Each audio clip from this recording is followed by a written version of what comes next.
Hi, everybody, and welcome to God's Views on Political News. We're back again this week with you.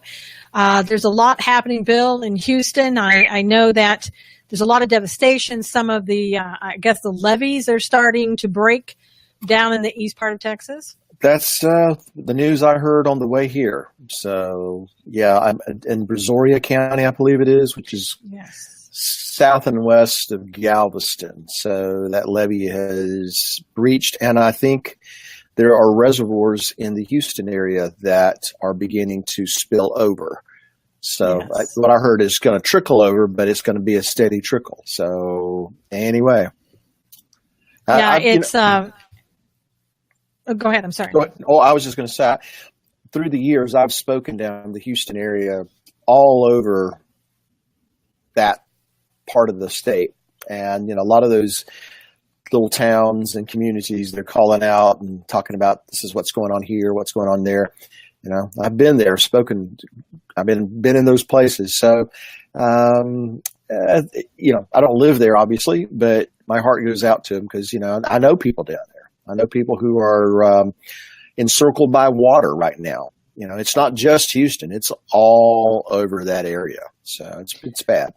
Yeah, it's really sad news. I know the veterans group, the homeless veterans in Arizona that I'm familiar with and talked about on the show, Veterans on Patrol. They left Arizona, took stuff with them, donations with them, water, food, and they're now in the Katy, Texas area. They've had people that bring their boats there. They're going in and out and rescuing people.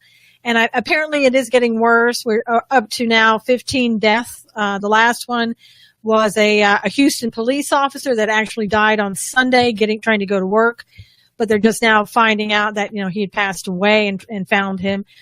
So we know our hearts and our prayers go out to Houston, because it's devastating now and it's going to be worse. I hear also that the storm is gathering steam out in the ocean again and coming back around and hitting different areas. So we do pray for them that they're speedy, that they get back on their feet again, and they do help each other.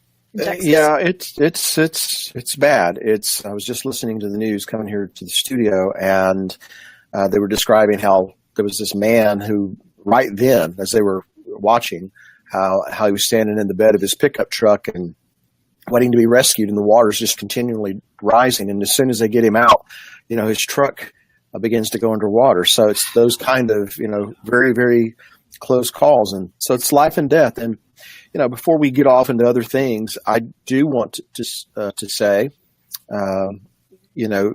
it's encouraging to see so many people, just turning out from Arizona, from Louisiana. You heard about the Cajun Navy heading in there with their boats, and just people, giving up their time and their talent and their resources to go help people who are in need, which brings me to my point.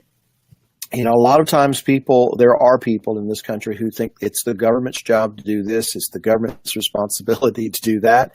And it's not. In many cases, it's not the government's responsibility in a lot of things. We are to be our brother's keeper. And even though everybody welcomes the government getting involved and helping and all those kinds of things, when it comes right down to it, the government can only do so much. And it's just, I think, encouraging to see this kind of thing going on, in spite of the fact that it's a tragedy. I guess it's the silver lining in the cloud, so to speak. Yeah, I think it is really great to see that. And it's great to see people in Texas, especially, they seem to always pull together. They seem to always, not wait on the government. They get out and they're doers. I will have to say, people talk about California all the time and how bad Californians are. But I will say when a tragedy happens in California, people do band together. You see the good parts of people coming together, coming out to help neighbors that sometimes they don't even know. In California, we live sometimes right beside our neighbors. We don't even know who they are. But when tragedy strikes, people do come together. And Bill, it's good to see, because this is who people really are. Not what the mainstream media tries to make people out in the United States as being. This is the heart and soul of America. This is who Americans and people are in America. Well, I was thinking about this driving up. It makes me almost wonder, if God doesn't, I'm not going to say orchestrate this because I don't necessarily believe that he did, but perhaps God allows things like this sometimes, to look, you think this is important over here. I'll show you what's really important, and then to see what people are going to do. And I don't want to make it sound like God caused this to happen, but God's the creator of the universe. Nothing happens without his knowledge or consent. So it kind of makes me wonder if things like this at times aren't supposed to get our attention on what really is important. And that's love the Lord your God with all your heart, love your neighbor as yourself. I was going to say one of the things that mainstream media were kind of going a little crazy over, as you might imagine. Yesterday in Houston, there was a guy who was rescuing people on his boat, and his boat had the Confederate flag. And I don't know, surprise, surprise, nobody cared that his boat had a Confederate flag. All they cared about was being rescued, and they were thankful for this guy for coming and rescuing them sometimes off top of roofs. And 2 stories up in their apartments with water at the door. Well, you would leave it to the mainstream media to make a big deal out of that, wouldn't you? I mean, that's the kind of thing they're going to do. Yeah. So, well, I'm sure that this person, whoever he was, had every good intention, probably didn't think about that flag on his boat. And like you said, people he was rescuing probably didn't give a rip either. So, well, good for him. Absolutely not. Good for him. Yeah, good for him. And I want to talk about something that's a little controversial going on down in Houston. And there are people controversy? who... Do we really want... No, controversy. I know. It happens. But there's and there are a couple sides to the story, 2 sides to every story. But there are people who, and it was trending yesterday on Twitter, that the mega church down there that's with Joel Osteen was not opening their doors. They have a 16,800 seat church. Big church, mega church, and people were concerned that, they showed film yesterday. There was no water around there really, that you could really see. It was a little wet in areas, but no flooding necessarily. And, they were wondering, why isn't he opening the doors? And I saw some pastors who were coming out on Twitter saying, come on, pastor, you need to open up the doors of your church. That's what a pastor does. And of course, we see films today. People are saying, no, it's really flooded. Here's the flood, here's the water. And they're showing those films. But at the same time, which is kind of hard to understand, they're showing inside the church, there are inflatable mattresses that have been put up in the church. So it's kind of, okay, but if it's flooded and you can't get there, why do you have inflatable mattresses in the church? So I don't really know what the true story of it is, but I kind of want to talk about, what's the role of a pastor in times like this, not just focusing on Joel Osteen, but a pastor in general. What should a pastor do? Well, first of all, I think a pastor should look to his flock, those people that are, come under his leadership, so to speak. Beyond that, and situations like this, I have the opinion that where the pastor or the church, if we want to expand this out, because this is what we're really talking about here. What's the role of the church? What's the role of believers in this kind of a situation? When somebody dies, everybody shows up for the funeral. Family, friends, associates, coworkers, and everybody's there. They offer words of condolences. They sign the book. They bring food. And after the funeral, everybody goes home. And then that person, the family, is there grieving. And it's the friends that they have, and it's hopefully their church, their congregants, their pastor that's going to come and be there for the long haul, long after everyone else has gone home. So in my opinion, in this particular case, I'm not so wigged out that Lakewood didn't open its doors because, looking at everything, there is the possibility if these reservoirs spill over, or if, God forbid, they collapse, then they said downtown Houston would be completely flooded. And hypothetically, you have thousands of people in Lakewood Church, and that happened, you'd have a lot of people trapped in a very bad situation. So, I don't know what the decision-making process involved, why they decided not to, and now I'm hearing that they're beginning to open up the church.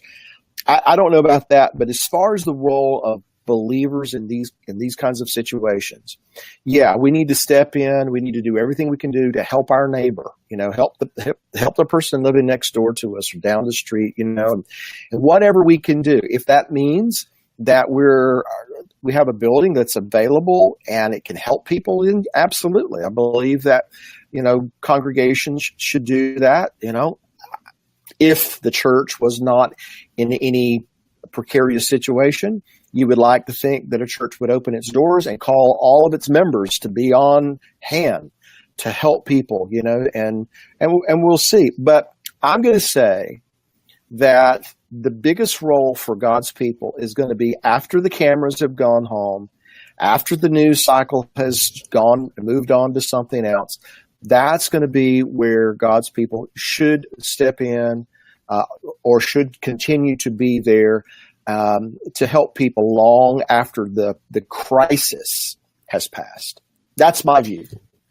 Yeah, I was thinking about that this morning. When I used to be a member of a mega church in San Diego, and when they had devastating fires in 2003 and 2007, the church immediately, there was no question, the church opened its doors, asked all of the members of its congregant, to come and bring whatever supplies that they could.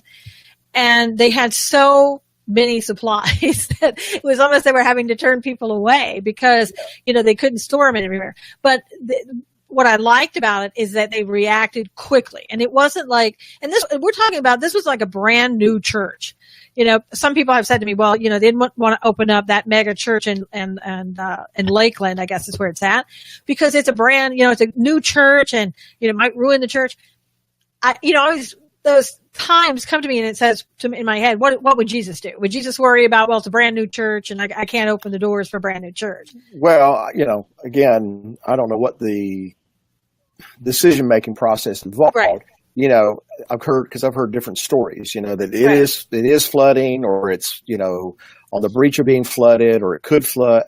I don't know. I'm not there. I do believe that whatever church, small or large, that if we're in a situation to help people, we need to do that. And, Osteen is high profile. Lakewood Church is big.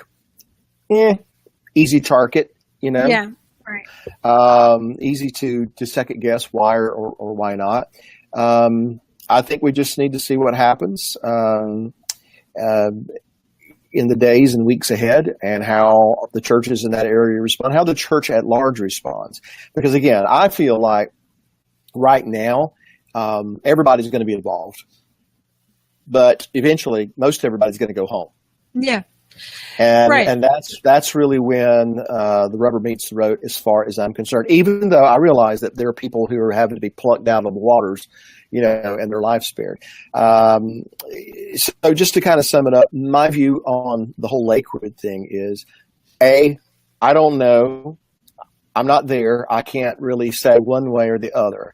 I will say that whoever the church, whatever the pastor, if they're in a position to help people and their church is in a position to help people, they need to do everything they possibly can. They need to make themselves available. And then let's just see what happens. That's my take on it. Yeah, and my point on that one, it wasn't so much pointing at the Osteen's church because I don't know all the facts on that either. Right? Yeah. You and I know as much as we got in the mainstream media and and anything that they put out there. But I guess my point is in general, to churches in general, I don't think you should worry about your building. I agree. I agree. Yeah, I agree with that. When crisis happens. Look. If it's an issue of you don't want the carpet to get dirty, then, you're not really a church. Right. You're a social club, if it's about, you don't want people to, mess up your stuff, then that's really not the church. That's a building, that's an industry, but that's not a church. And so, it would be very disappointing to hear that any church said, well, we didn't want to open our doors because we didn't want anybody to mess up our carpet or what have you. Now, let me say that as far as his approach to ministry, Osteen is not my cup of tea. I'm not questioning his relationship with God or his calling or anything like that. I'm just saying, as far as how he ministers, that's not what appeals to me. So I'm not what you would call a Joel Osteen fan. I'm not here defending him, but at the same time, I'm not going to, right. To use biblical terms, I'm not going to uncover his nakedness. I just would hope and pray that churches in Houston, Texas, all across America who can and would respond, that they would do that. And that goes for individual believers, whether your church gets involved or Absolutely. not. Right. Yeah. No, I've heard, because I've watched some of the films, and I've heard that there are other churches that are open, and that's really good. I mean, because I think what we do sometimes as believers, we think too much about the church and we worry so much about the church, but we are the church. Right. God didn't say that we were in a building and you're supposed to sit there in the building. You're supposed to get out and be what Christ wants the world to see him as. We are to be that light. And so it's good, I think. That's happening. Absolutely right. See, the kingdom of God or the kingdom of heaven, same thing, is not designed to sit in a pew. It's not designed to be stagnant. It's not designed to be, in one place. It's designed to be on the move. It's designed to be expanding all the time, going into the realm of spiritual darkness and taking ground away from the adversary. We're supposed to be on the move. In fact, biblically, we are called by God himself his hosts. Literally, the word in Hebrew means armies. We're supposed to be an army. And I know that, living in a politically correct era, that doesn't go over so well with some people. But the fact remains, God calls us an army, and armies are designed to take ground away from the enemy. And so when you have a situation like you have right now, this catastrophe, and the eyes of the world are on Southeast Texas right now, I better not say what better venue, but God's people have an opportunity here to really make an impact, not for the cameras, but for the hearts and lives of those people who are being affected by this tragedy right now. And that's what it's all about. We're supposed to be on the move. And to that, I would say every believer needs to respond. Yeah, absolutely.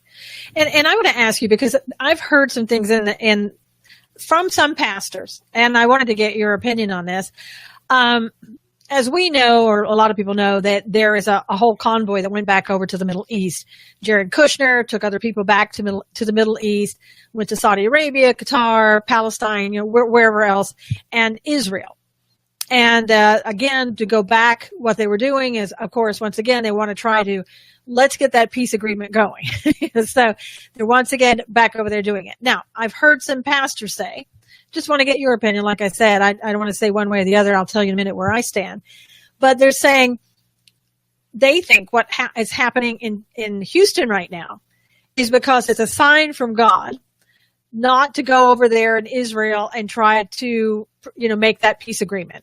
That it's God's way of saying that anytime that America is involved in something like that we're not blessed. We're going to remove the blessing. And part of what God is trying to show us, it's not to just pinpoint Houston, but just to say, natural catastrophes or like that are his way of showing us he's not pleased. Your thoughts? Well, that's a question I need to answer in parts, if I may. And I'm going to do it anyway. So does God respond to things by allowing national catastrophes? Yes, he does. The whole story of Jonah being swallowed by the great fish is because he was sent to Nineveh to preach to them that they need to repent or they were going to suffer a national catastrophe. So yes, God does allow these kinds of things to show if you're going to go against my will, here's the consequence of that.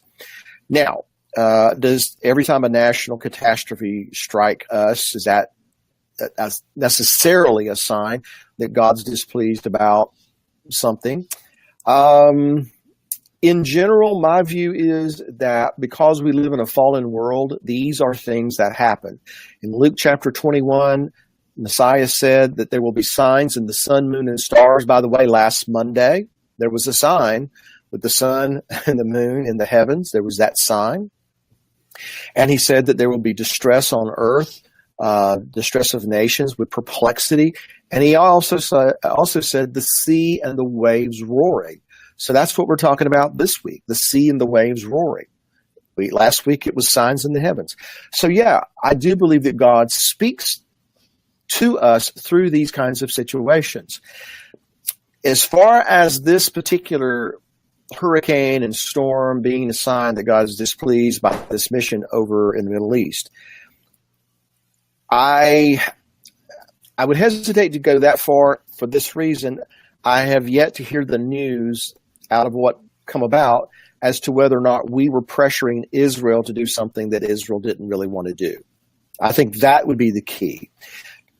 I think there have been times in the past when we, the American government, not to mention other powers, have pressured Israel into predicaments and untenable situations.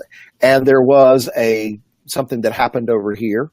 I do believe that there are instances like that. Absolutely. But to say that now, I'd be very hesitant, because I haven't heard that our emissaries were trying to pressure Israel into something that Israel didn't want to do. Now, if it comes out later that that's what they were doing, well, there might be some merit to this. I'm going to be non-committal right now on that particular part of it. Okay? Right. Well, and here's another thing. Maybe this will add to it. Maybe it won't. It came out recently in the news that it was sort of a private meeting where Nikki Haley, who's the ambassador that we have to the UN, has promised the UN and those that are for the Palestinians that the money that we're sending them, that $300 million that we send them each year for their programs, that we were talking about that before, that we were going to try to stop that because it is their anti-Semitic programs and things of that nature. She has promised them that we're going to continue doing that. And that just recently happened.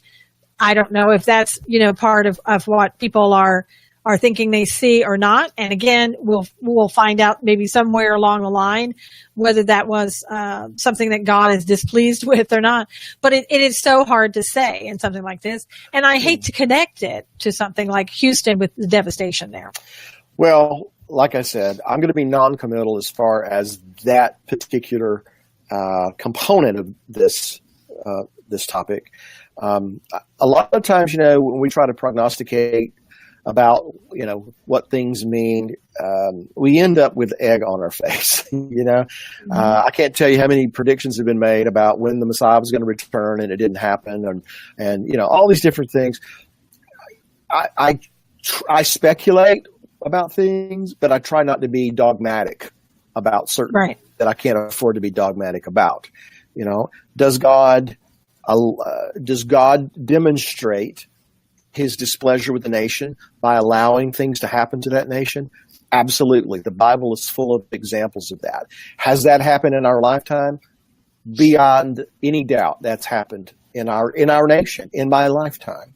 Is this particular storm directly related to the envoys who went to the Middle East?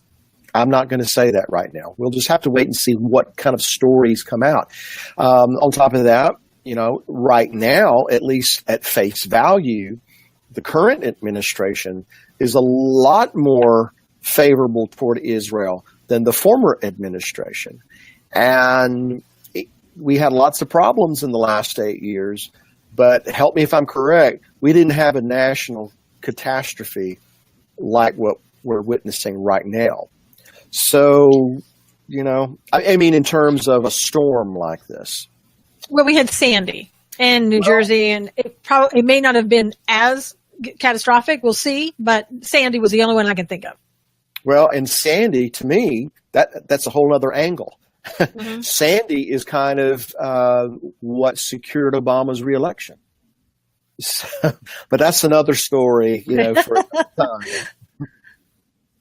Okay, so people are remembering hurricanes that we don't remember. All right. Yeah, Hurricane Matthew. I don't even know where that was. I don't remember that one. So anyway, I apologize, Rachel. I don't remember where that one. So, but back to the point. We'll see what happens, what stories come out of this development, and then we can maybe look back and reflect and see maybe there was a connection. Right now, I wouldn't be prepared to say that. I just think it's. I would say that in general, God is displeased with America in the sense of how we've been behaving. I would say that. I wouldn't have a problem suggesting that maybe he's trying to demonstrate, hey, all these things that you really think are important, look, I'm going to let something happen to show you what's really important. That's your neighbor, I wouldn't hesitate to say that. Yeah. No, I would agree with that.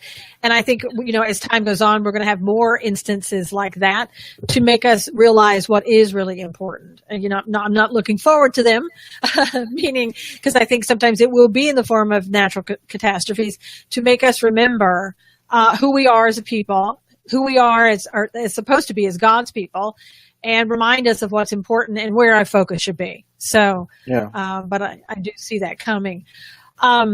Another thing that I'm seeing, and I don't know if you're seeing this or not, but I'm seeing this whole trend of where we're slowly trying to convince Christians through, let's say, public TV and different shows on there that it's okay to let go. Come on, Christians, let's change your way of thinking a little bit. You're kind of old fashioned. You need to kind of change what you're thinking. And I say this in regards to a show. It's called Preacher. It's in its second season, and it's on AMC. Now, I'll have to tell you right up front, I've never seen the show, never want to see the show, have no desire or anything else. But what happened recently is that there was an episode called Dirty Little Secret. And this whole premise of this show, it's supposed to be a dark comic book type series, which I don't, okay, whatever.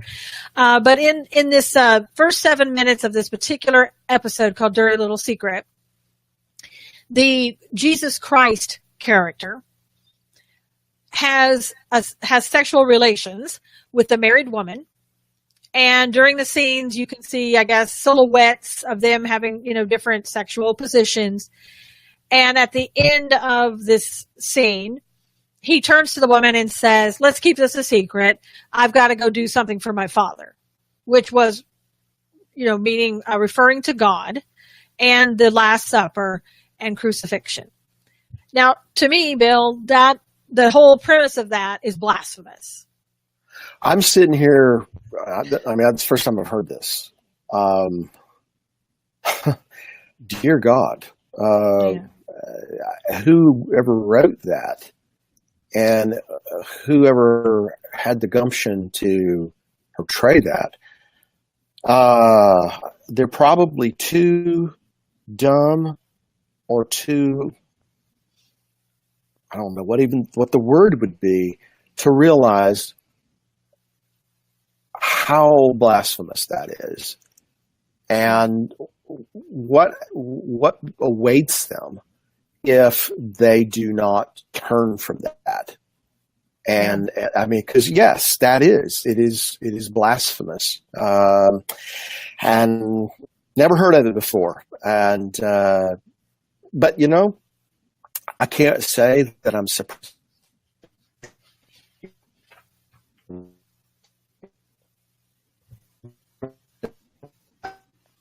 I think we've lost your connection a little bit there, Bill. Maybe we can get it back in just a second. It was while Bill is checking with his connection, it is a show by Seth Rogen, who is comedian. I guess you've seen him in some shows, and he is a guy that decided with co-producers, to make this show. And again, as I said, it's in its second season. I'm really surprised that it is. There have been people who are calling on AMC to immediately stop this show, terminate it, And also they want them to apologize for what they have done. I'm not surprisingly, the Church of Satan tweeted out and said, great job, way to go. You're doing, keep up the good work.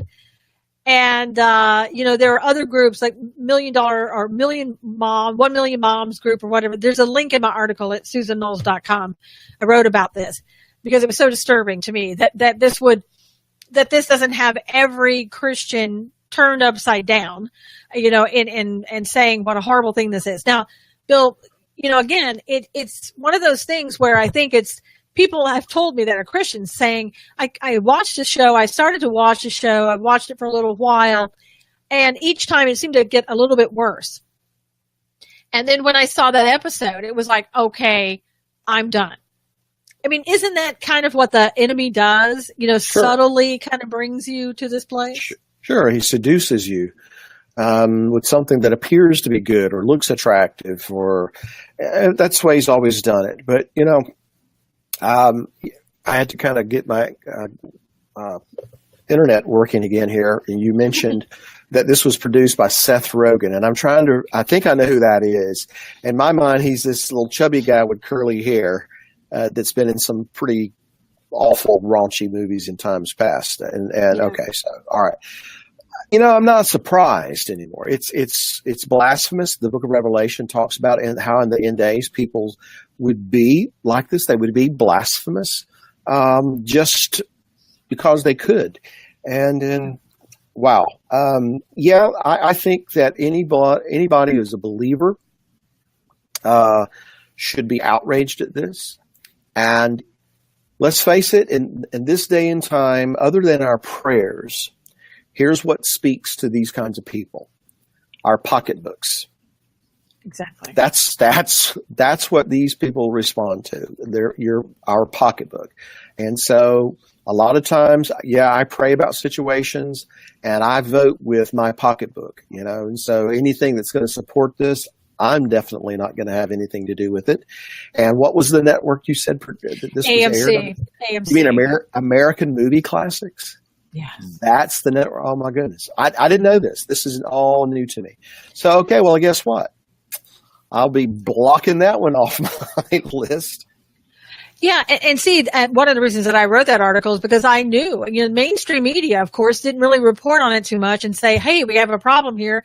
Christians, wake up. What do you're seeing this now. What are you going to do about it? They didn't even want to probably tell the Christians. They were probably for it, I'm assuming. As Beth said, even Seth Rogen reported that he said he couldn't believe that they were allowed to do what they were doing on that episode, which, again, trying to sneak that in there so that people will sort of normalize a lot of things, blasphemy in this case. If you go to my article on my website, there is a petition out there. If you just click on the links, that there's a petition that being, circulated saying, please sign this to have them remove that show off the air. I don't know that I see that happening unless more people get involved.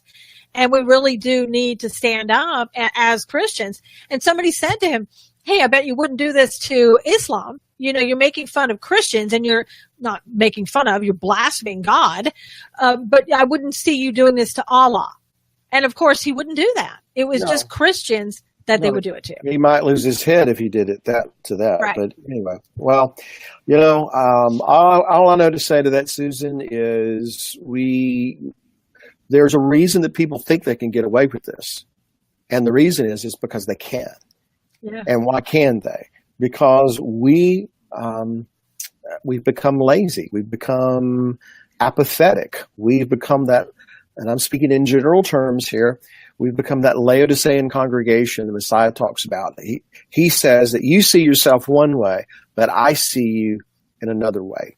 You see yourselves having need of nothing, but I'm saying you're naked, you're poor, you're blind, and you don't even realize it.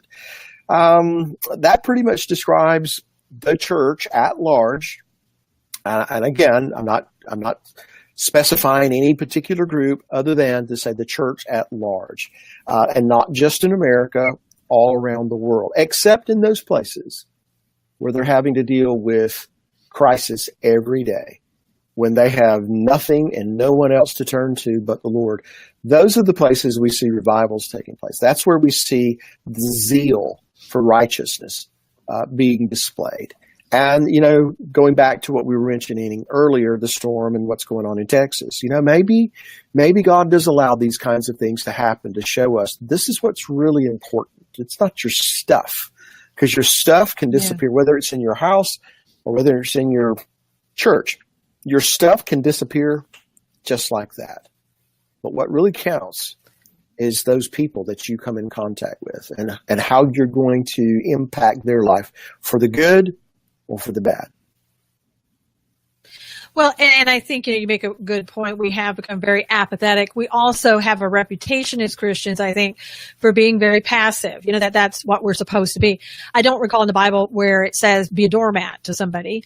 And, I skipped that chapter, I guess. I know. Well, go ahead. I'm sorry. No, I was just going to say, I think it's, people say, well, just turn off the channel. That's all you have to do. Just turn it off. But that's not what we have to do, because it's on every channel now. It's starting to grow. It's got every show that you see. So we could stop watching TV altogether, but the problem's still going to be there. I think that people have to speak up and say, this isn't normal. We're not going to allow you to normalize it. And we are, as Christians, going to speak up and say, this is not what we want. This is not what we want our children to see. It's not what we want our grandchildren to see. And I think if we don't speak up, that it is going to come a time when you turn on the TV and, your 12-year-old better not be in the room with you watching TV. I'll just leave it at that. Well, I agree. We have become very passive. We've been we've been the proverbial toad in the pot, as the temperature continues to increase. A lot of people don't even realize what's going on until we're all cooked. That is unfortunately pretty accurate when it comes to the church at large. But, when it comes to being passive, the Messiah was passive about some things, but when it came to his Father's house, he was very zealous. In fact, I kind of say this, when I'm sharing this with groups, I'll kind of tell a joke to make my point.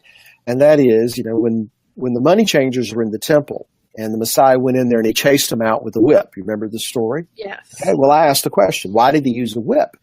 And the answer is because they had not invented rebar yet. Now, rebar, as you know, is metal, okay? Yes. Metal rod. My point is, when it came to his Father's house and doing something for his Father, he was very zealous for God's house. He was zealous for righteousness. And he was not passive about that. He was very animated at times. And there was no ambiguity about what he was saying to those money changers. They knew exactly where he stood. And some people would call it violent. No, I call it zeal. All right. Mm-hmm. So we should be zealous for his house. We should be zealous for righteousness. And my house is supposed to be patterned after his house. So when it comes to things wanting to invade my house, which is patterned after his house, then I need to be zealous about that. And I need to be ready to take a whip and chase the money changers out, so to speak. Because that's what this is all about. It's about shock and it's about money. And so when they're losing money hand over fist, trust me, they'll listen. They may not like what you have to say, but they'll listen because they'll listen. Anyway, yeah. The point is I was trying to make is I agree with you. We can't be passive about everything. Some things, yes, but many things when it comes to righteousness, no. Yeah, and I think people say sometimes, what do I do? I'm just one person. Well, you know what you do? You sign a petition, you call AMC, you email AMC, you tweet to AMC, and you tell them, we're boycotting you, or whatever word you want to use. We are not going to allow you to be this sacrilegious, it's not going to happen. And if you take one person and keep adding more and more people to it, like you said, they'll get the message. Now, Robin said she thinks that many Christians in America think they're immune from anything bad happening, and she knows from personal experience that isn't true. And I think sometimes, too, that's why people just sort of sit by and say, it's not happening to me. It's not exactly, what I'm saying? Like, I can turn off the channel, so I don't need to do anything. But it is all of us. We are all in this together, whether we like it or not. When it is about God, like you said, especially, you have to do something. Well, to make that point or underscore that point, the people that are suffering right now in Houston, 12 years ago saw it happening to New Orleans. Did they think it was going to happen to them? Probably not. But now it is. So, and it's easy for us to sit back in San Diego or Cleveland, Tennessee, and watch all these things unfold and how it's affecting these people in Houston and think, well, it can never happen to me. Well, a flood might not, but it might be something else. And so, I'm sorry, I forgot the lady's name that made the comment, but Robin, it can happen to us. And quite frankly, probably will happen to us in some form or fashion as a way, number one, to show us that you can't put your trust in your stuff. You can't put your trust in your government. All of those things are going to fail you. And the only one you can put your confidence and trust in is him. Absolutely.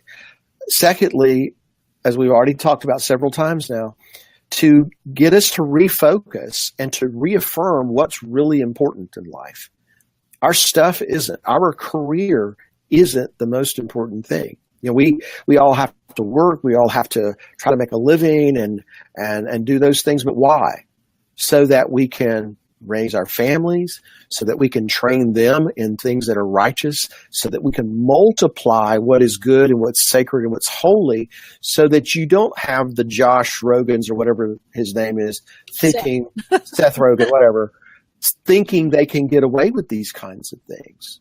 And even if I could just take it as so far as to say, if we multiply and what is good and sacred, that it is overwhelming to the Seth Rogans of the world, maybe we might change his heart. So we do need to be zealous. We can't be passive, and we need to get our focus on what's really important. And I say that to me.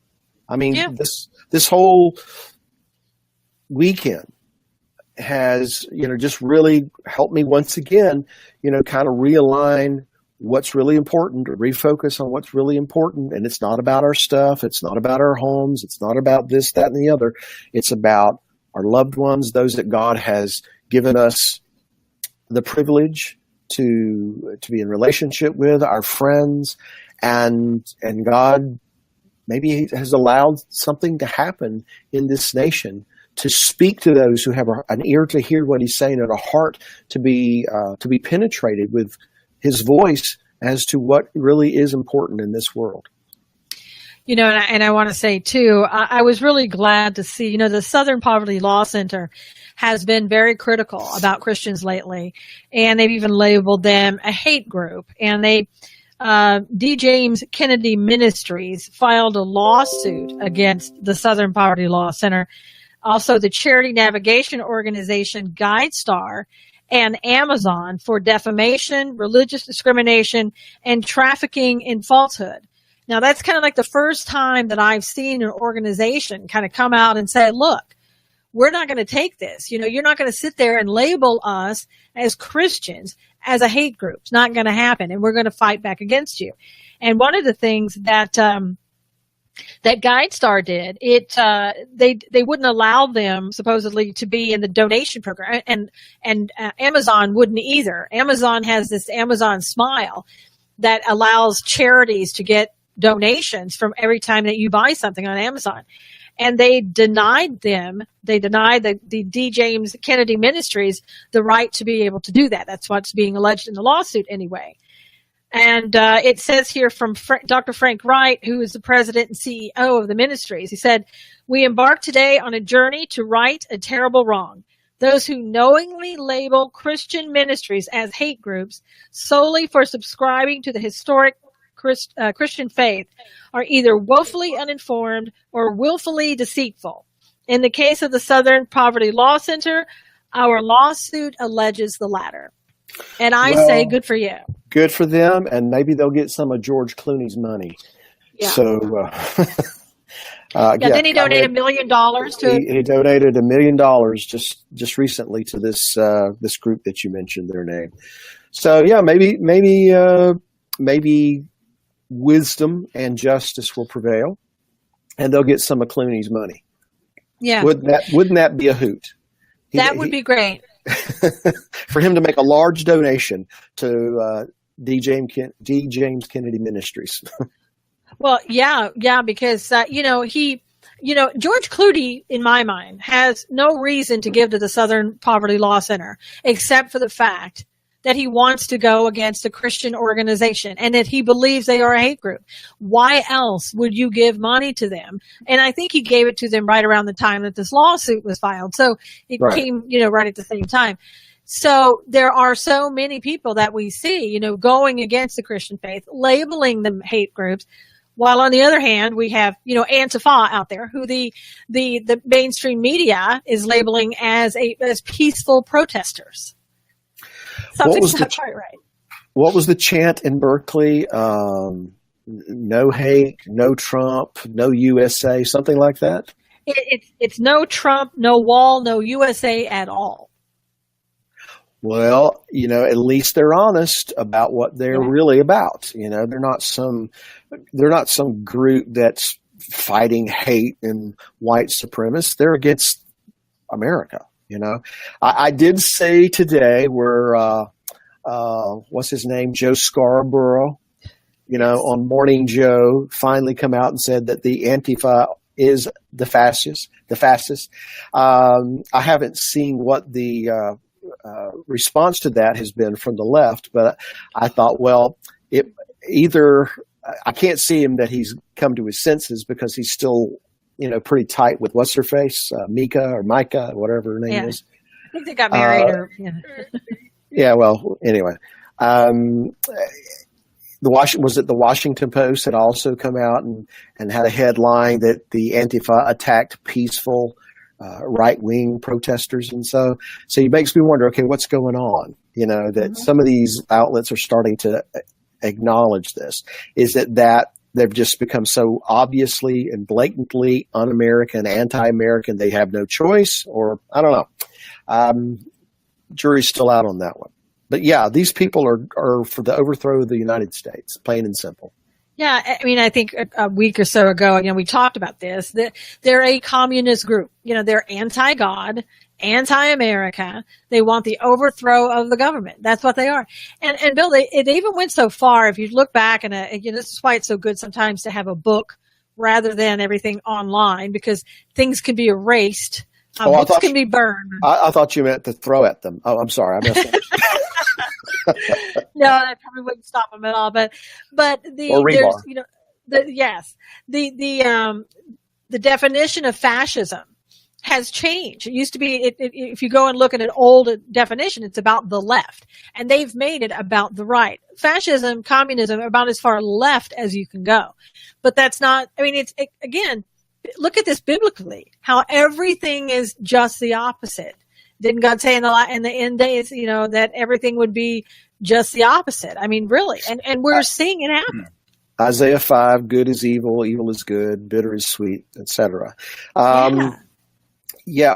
Here's a question I have, and if someone states explicitly that they are for the overthrow of the government, to try to bring the government down, are there no laws on the books that would, provide for law enforcement to come pick these people up and put them behind bars and bring them before a judge with charges of treason and treacherous behavior? Yeah. So I knew the answer to the question, by the way. I know you did. Yeah. So I'm wondering, how long are these people going to be permitted to do this? Why are people allowing this to continue. And I'm not thinking about the left and the Chuck Schumers and the Nancy Pelosi's. We know what they're about. But I'm thinking about the Marco Rubios and the John McCains and the this one and the that, and all the conservative people who were rightfully so very quick to condemn Nazis and white supremacists, but do not seem so quick to speak out against these kinds of people. And that's just a question I've had in my mind for a while now, Susan. Maybe you could enlighten me a little bit. I have a theory on this. I really do. You know, when President Trump came out at Charlottesville and he blamed all of the wrongdoers, not just one, because what they wanted him to do is just say white supremacists are bad. And that would mean then everybody else, including Antifa, is good, right? So Antifa, it's the same thing of changing the definition of fascism. They want to change the definition of what, who these people are. Antifa, these people who want to overthrow the government. I mean, and that's what we've done. We wanted to, nail everybody else, but let these people be the good guys. And then we're supposed to allow them to do whatever they're doing. And it's a way of us not condemning them and saying that these people, Antifa, they're terrorists. They need to be designated as terrorists. Donald Trump has a petition sitting on his desk of over 250,000 signatures saying these people need to be designated as terrorists. So it's a matter of the elites not making it happen because they don't want it to happen. The elites that don't get out there and stop it. The Rubios, the other rhinos, and those Democrats are all for it. And there is an agenda that they're pushing, and I think they would love nothing else than to see chaos created by these people. And even they overthrow the government themselves. And what would that mean? Well, that would mean that the Constitution that we all know and love, the U.S. Constitution, would no longer be valid. And perhaps a new government structure would be put into place. Who would that be? Would that be the deep state? Would that be Hillary? Who would that be? So it goes to a lot of people's benefits, I think, to allow this to happen. And, so we'll see what happens.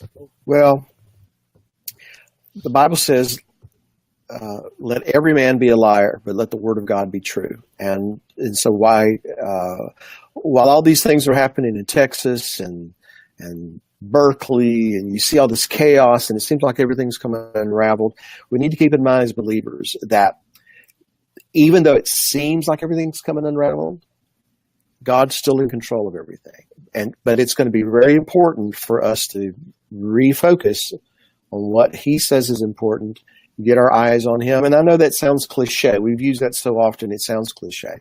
But when we have things like what's going on now and the threat of the deep state and, all the conspiracy theories, and which probably a lot of them aren't really theory, they're probably fact.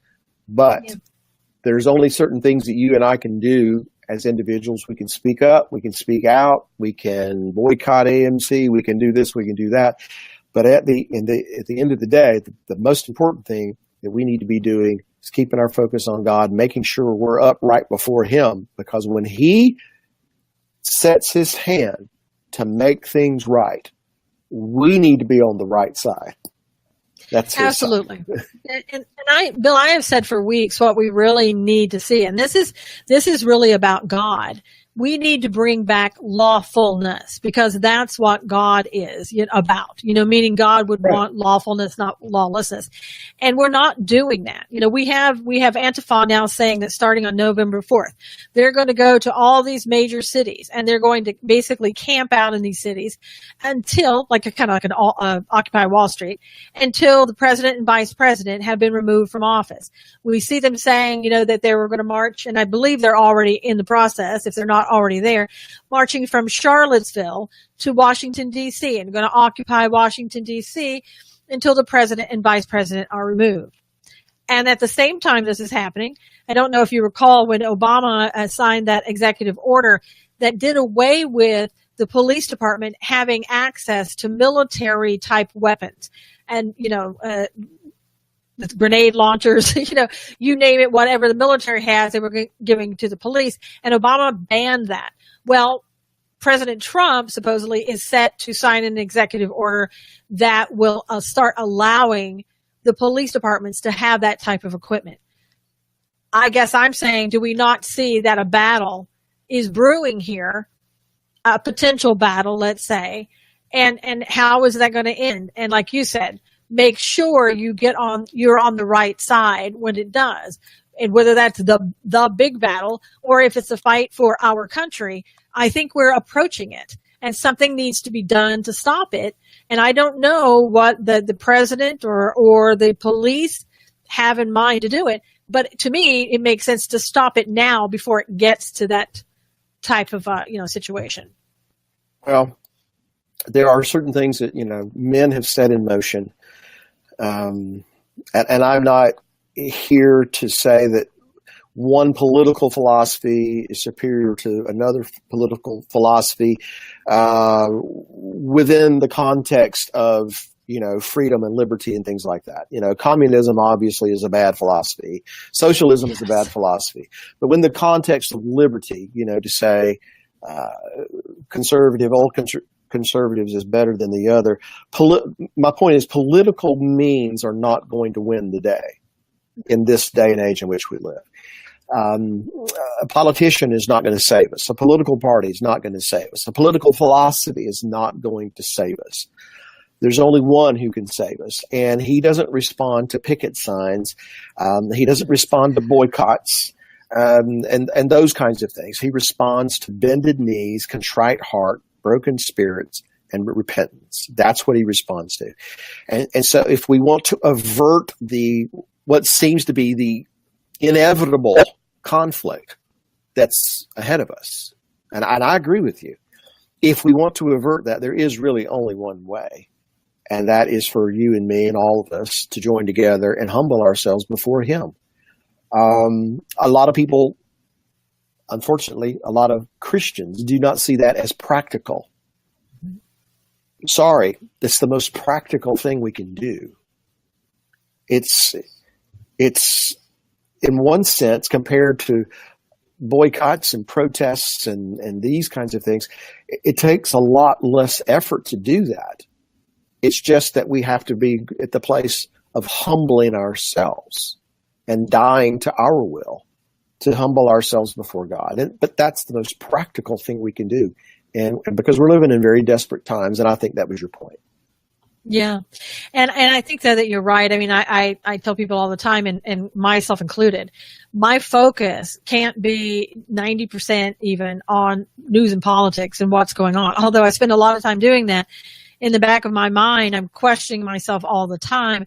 What is God looking at this as? What am I supposed to learn from this? What sign is God showing me that I should get from this? So I always try to include God in that. But it also means as well spending more time with God, praying to God, asking God, what is it that I need to do?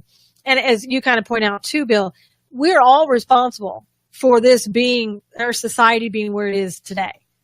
Now, yeah. I don't mean that you and I have gone out and intentionally done anything to want it to be this way or to cause it, but the sins of all of us, have put us here, and we need to look and say, what do we need to do? What do we need as individuals need to do to repent in order to, help the world get back to where it should be, which is following God? Well, most of the time, God's people, when they have sinned, it's not necessarily been acts of commission, things they went out and did. It's been what they didn't do. And I think that probably is really the problem that most of us have contributed to, is what we haven't done that has led to this more than what we have done. But here's something we can do and what we should do. As we see these things happening, we begin to sense what God is saying to us as individuals, what he's saying to his people, and that is we need to humble ourselves. At the same time, we also need to be watchmen on the wall. We need to sound the alarm. We need to say, hey, look, here's what's happening, and it's getting worse and worse and worse, and here's what we believe God is saying through it. He's saying to us, we need to be alert to his voice, and we need to respond to his will. And so we need to proclaim that. So we talk about news, but really we want to see what is God saying through all these things. Absolutely. And I want to just thank everybody for being here today. The hour went so fast, and I really appreciate it. I know Bill does too. Please, if you will, share this with everybody so that we can get the word out.